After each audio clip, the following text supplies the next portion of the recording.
Yo, what's going on? Welcome to our new segment from the From Somewhere podcast called Thoughts from Somewhere, where each week we'll be diving deep or not so deep into the newest events and topics. And this week we're talking about movies and film history and film in general because we have a special guest, Eva. Or Eva, I don't know how to pronounce it. Eva. Her Instagram is by Eva. By Eva, I believe. And we'll talk to her soon. So we wanted to cover some topics and thoughts. So what's going on, boys? What's up? Yeah, man.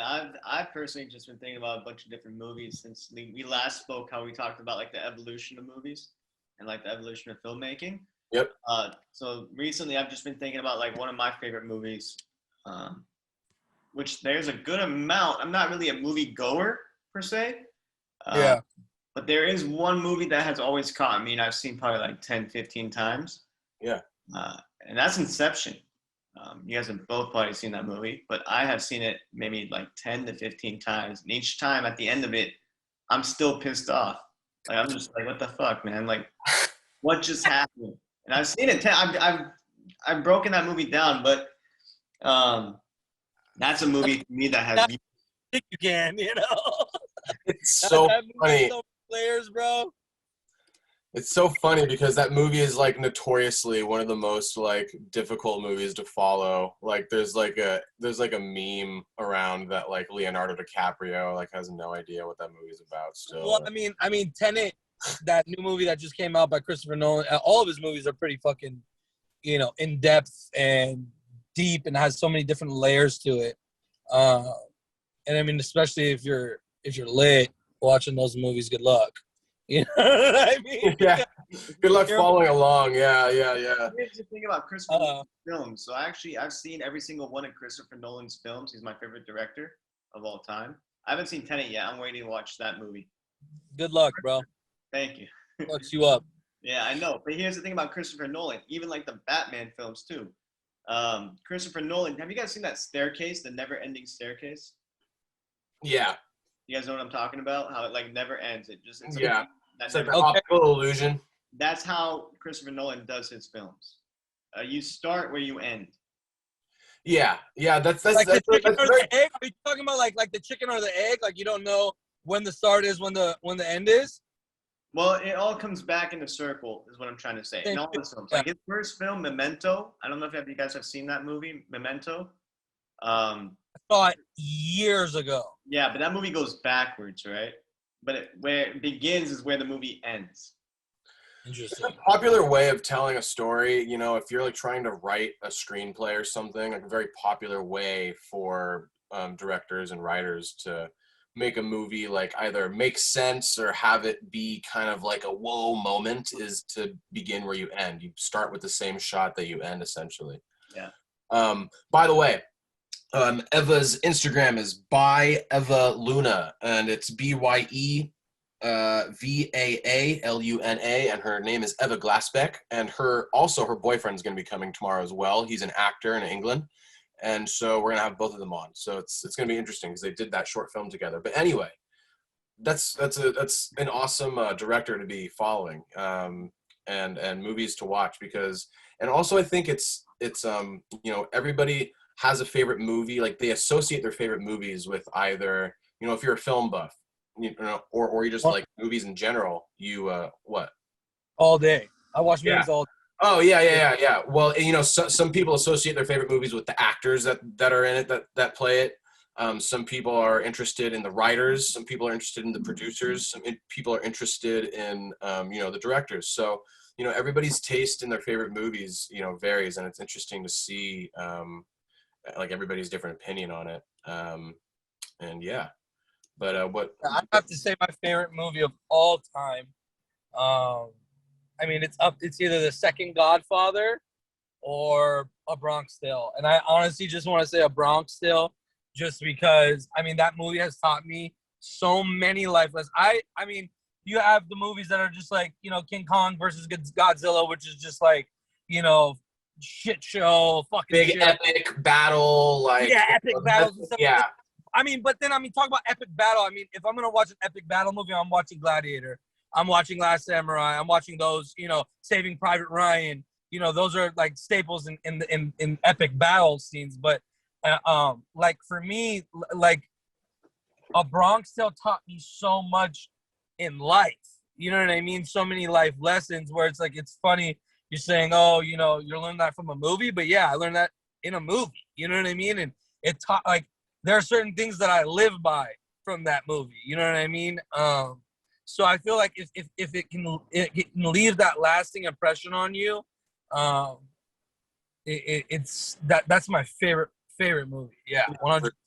For sure. I think like the power of storytelling is like one of the most powerful things that like we've created as like a species. And I think movies are like the penultimate way to tell a story. Yeah. And which is, you're saying that because of Bronx Tale, that's all he's doing. He's basically telling his story from when he was a kid in his neighborhood, what he remembers, how he remembers it to be, who he looked up to, what his situation, and it was just like, beautiful. I love that movie. Yeah, for sure. I remember the first time I watched Bronx Tale was at Iman's house when we lived together. And he was like, yo, you gotta watch this movie. And I thought I watched Bronx Tale, but I never did. And I sat there glued to the TV from the get, man. Like, yeah, I tell everybody that I love, you gotta watch this movie, yo. Like, you'll understand why I am the way I am if you watch the movie. The little kid is throwing the dice against the wall, man. That's my favorite scene, bro. Great. It's, man, talking about storytelling and a great story. One of my favorite movies. I actually watched it as like a like one of those assignments in like history class in like middle school. Life is Beautiful. Oh my God, me too, Will. Oh, I was gonna be like Beautiful as well. I'm glad I didn't, but that's one of my favorites. One of the most powerful stories of just like the love that a father has for a son and trying to make the best of a bad situation. I don't think I've seen that. Taking the point. Oh, bro. You have to watch this movie, bro. Everything. He pulls a positive out of every negative situation. They're in the Holocaust, bro. They're in a concentration camp most of the movie. It's about a gentle Jewish Italian waiter, Guido Orefici, meets a woman, and boom, then they start rounding people up, and they have a kid, and yeah, it's one of the most crazy, most powerful stories ever. Absolutely. By the way, also speaking of classic movies, Iman, your question last time was how much does it cost to make a movie from then and now, and I looked it up, and a lot of the major studios were producing films anywhere between like $1 million and like $10 million at the very high end. I don't think I really even saw anyone that went over 8 or 9 million, but so yeah, actually it costs way more to make a movie now, and it's because there's way more people involved, like we were talking about. Relativity though, like relative to, so you're talking about 8 million back then? Just to produce it. Now budgets are like $500 million, $400 million. Yeah, but I wonder how much 8 mil was for in the 1920s that you guys were talking about. Yeah. That's what I'm asking. Yeah. Well, look at that. I don't think $5 a mil, but I don't think it's the same. I think it's fairly close then, because if you think about it, in the 1920s, an In-N-Out burger or McDonald's burger was what, 20 cents? Yeah, or $5, like a nickel. Right. So now it's like $2. Well, yeah. I still don't think the budget that like we see on films today. I think they're a lot bigger. But I mean, it was a lot of money. But back then, also too, all of the movies were, and even now, when you make a film, it's a gamble. And so, if you're a business, you have to make calculated losses and bets. So, anyway, I just wanted to touch on that because we were talking about that last time. And, I appreciate it. Didn't get a chance to really say much about it, but yeah. Anyway, what's another form of film you guys like? Not narrative. Like, I'm really into documentaries, and like really, some documentaries are really interesting in that they're filmed at the time of what they're talking about, like of the story they're talking about, and the film kind of changes with the production. Or like, do you just like watching, like tripping out and watching like Blue Planet and like, like Harry Potter, like sci-fi. That's still narrative though. Oh, really? Yeah, like a narrative is like a story, right? Like a story front to end. Like that's like sci-fi. That's like different genres, but like I'm talking about like what's your favorite like type of documentary film? Do you like war films, like war history? Do you like nature films? Yeah. War history just because of my pops. You Yeah, know same here. Same here. Yeah, exactly. But I mean, if I'm lit off my ass, I like to watch some cool nature shit, bro. Yeah. Like my girl loves that shit too. So it's like, if I'm loaded, bro, I want to watch some shit that's about, that nature shit, bro. I love that shit, bro. Yeah. What about you? What about you, Damu? For me, it's always, I've watched many documentaries. I'm a big fan of documentaries. However, I can't watch all of them, right? Like there's certain ones. Yeah. War documentaries, to be honest, not so much. Animal Planet, not so much. And the reason why is because if I'm going to spend an hour and a half of my time watching something nowadays, I don't have that much time in my day-to-day life, right? I don't watch that many movies or watch TV shows or just do things that I don't watch documentaries for entertainment. Yeah, I feel it. I figured that out when you lived over at the cribbo, bro. I figured that out. This guy does not like watching movies and wasting his time, bro. If I watch a documentary, which I do a lot, is to take some information away from it that will benefit me. Okay. Yeah. Sure. I know Eva, when you spoke about Eva, I want to make sure I pronounce it correctly. Is it Eva or Eva? It's Eva. Eva, okay. Yeah. When we spoke about Eva recently, when we first introduced her on this Thoughts from Somewhere segment, we spoke about how she has the documentary regarding how plastic has affected our lives. Yeah, no, it's how her mom realized how much waste is produced when she had to get I think it was like a tumor removed or something. I'm not sure. I think she had breast cancer or something like that. The same thing as when my mom had to get the breast cancer removed from. Yeah.